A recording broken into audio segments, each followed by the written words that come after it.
Order in court!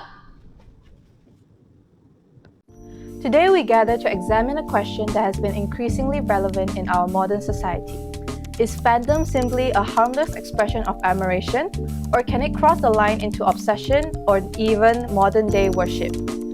Fandom has evolved far beyond being just a hobby, with millions of people devoting their time, money, and emotions to celebrity, fictional characters, sports teams, and even online communities. While fandoms provide happiness, identity, and a sense of belonging, it can also raise ethical concerns when admiration turns into blind loyalty. This becomes extremely important when public figures who inspire millions are later involved in scandals or immoral behaviors. Should fans continue to support their work, or does such devotion ignores personal responsibility and moral judgment? In this case, the court seeks to answer 4 key questions. What is fandom culture, and why do people participate in it? Where should we draw the line between admiration and obsession? How different culture shapes fandom behavior? And finally, how can philosophy theories help us determine whether intense fan devotion is ethically justified? The court will hear arguments grounded in philosophical perspective, including utilitarianism, deontology, virtual ethics, and existentialism, to determine whether fandom offers genuine fulfillment or merely distracts us from reality. Here are the evidence. Now I'm going to talk about why people join fandom, how fandom shape our identity, and different types of fans. The word fan originally came from the word fanatic, and it was often associated with obsessive behavior. However, today, fandom simply refers to a community where people with the same interests connect and support each other. With social media platforms like TikTok, Instagram, X, Reddit, fans can easily communicate, share content, and interact with people from all over the world. So, why do people join fandom? First, fandom provides people a sense of belonging. Fans can meet people with similar interests, make friends, or receive emotional support. Second, fandom provides escapism. Listening to music, watching dramas, or interacting with other fans can help people relax and reduce stress. Fandom also helps to shape our identity. Today, fans are not just audience.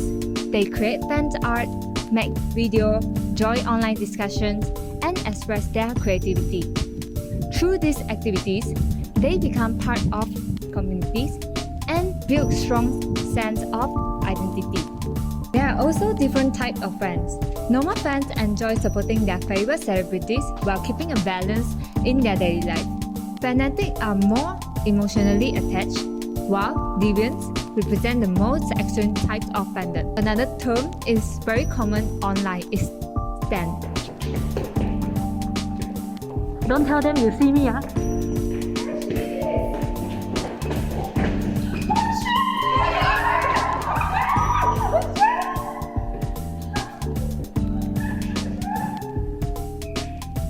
As you saw, there's a stan fan. Of course, there were just an exaggerated examples. Today, a stan usually refers to someone who is loyal and passionate about a celebrity. Most stans simply enjoy supporting their favorite celebrities and do not show unhealthy behavior. Finally, many fans develop parasocial relationships, which are one-sided emotional connections with celebrities.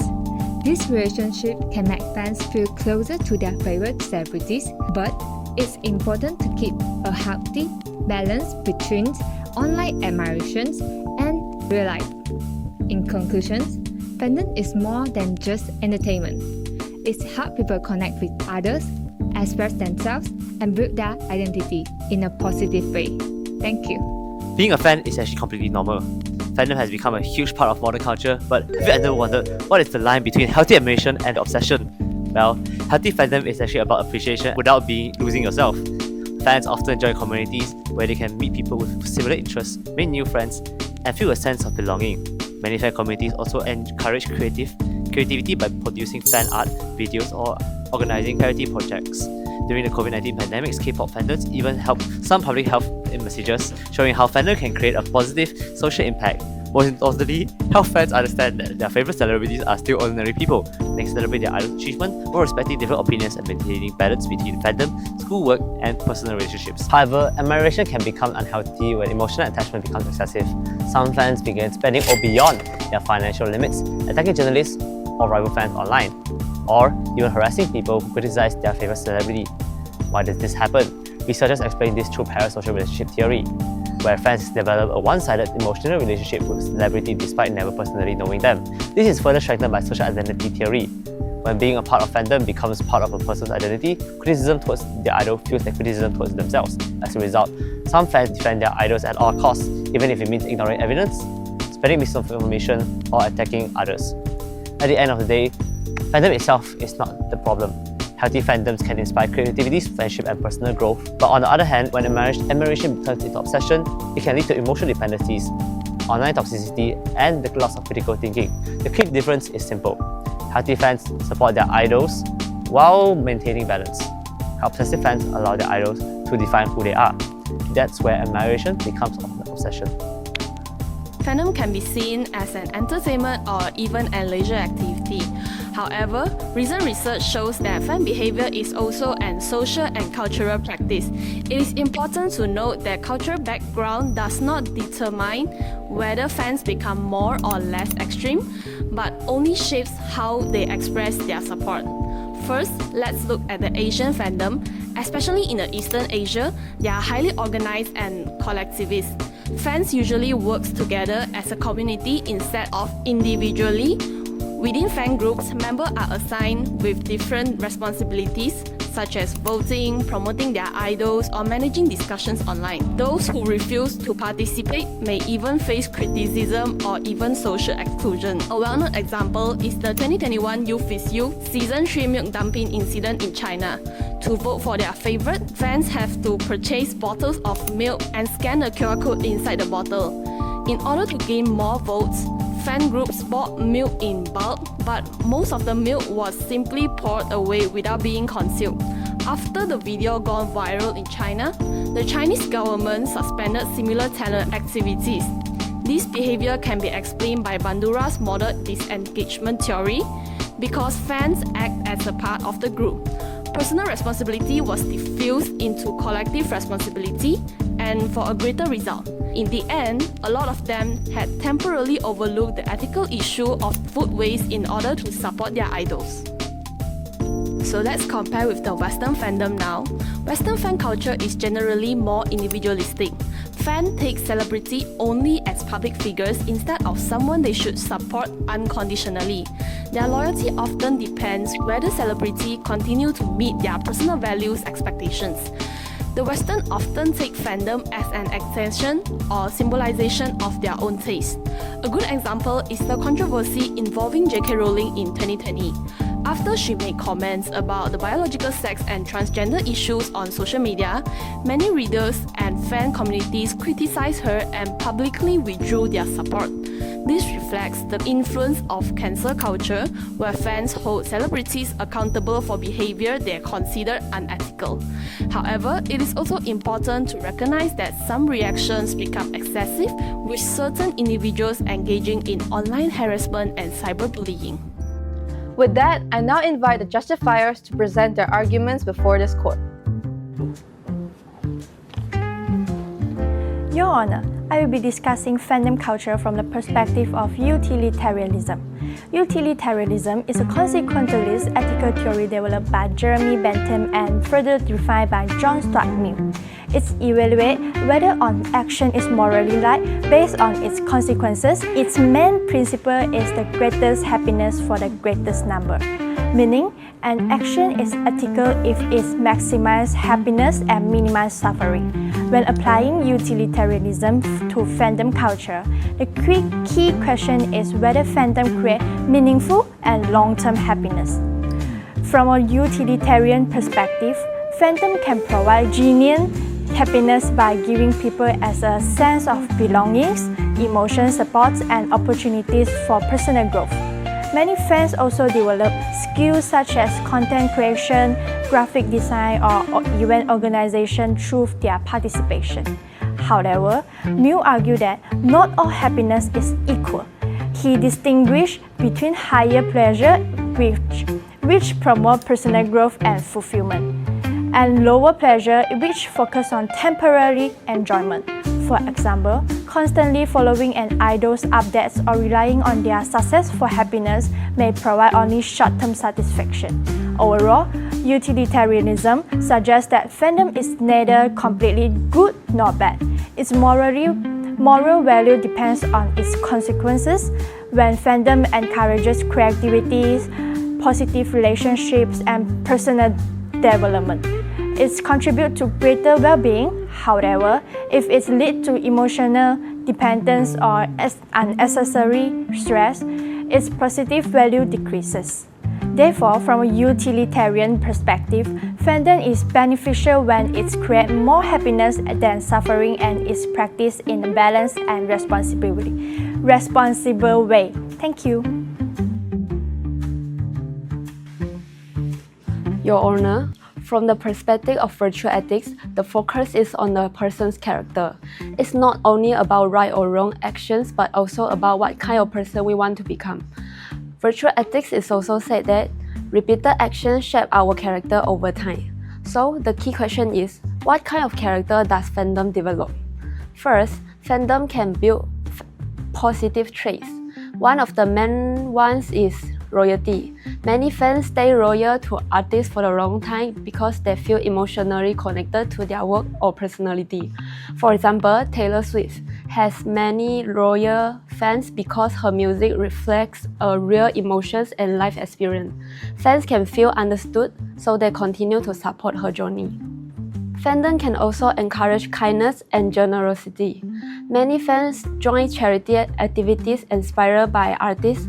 For example, fans of Chinese singer Li Yuchun have organized fundraising projects to help others. Some fans also donate in their artist name. This shows that fandom can promote empathy and care of society. In addition, fandom can bring people together. Fans from different countries connect online, share interests, and even support social causes. For example, some K-pop fandoms supported the Black Lives Matter movement, and some fan communities support LGBTQ rights. This shows that fandom can build awareness and unity.